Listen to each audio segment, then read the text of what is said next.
Dolça besada, de gust que s'acaba. Punt i principi de viure sense tu.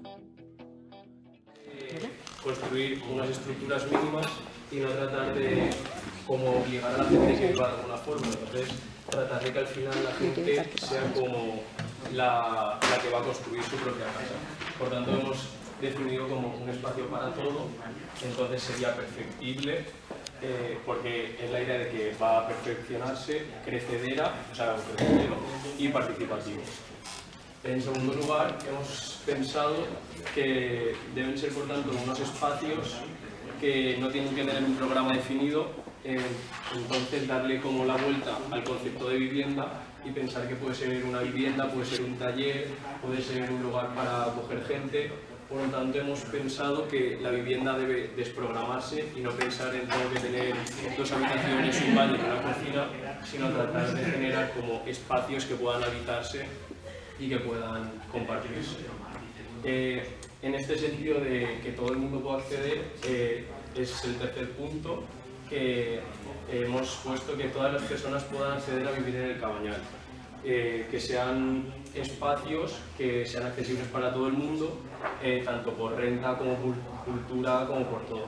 O sea, que sea al final un acceso universal. En este sentido también viene el cuarto punto de tratar de mezclar lo público y lo privado. Es decir, que la plusvalía que se genera en el Cabañal se reinvierta otra vez en el barrio y que el beneficio que se pueda extraer del barrio no se saque fuera de otros barrios, sino que se vuelva a reinvertir en la propia zona. El quinto punto sería como tratar de mezclar los tipos de posesión de la vivienda, tratar de mezclar lo que serían las ventas de la vivienda y el alquiler.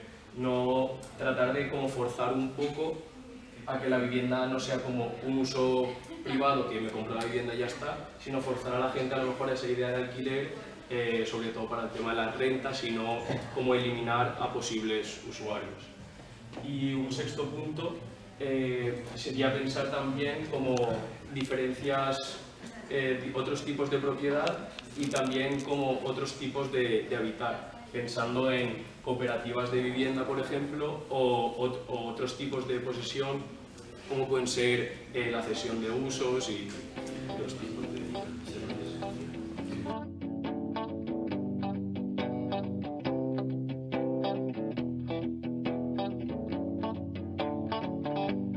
Dolça besada, de gust que s'acaba. Punt i principi de viure sense tu.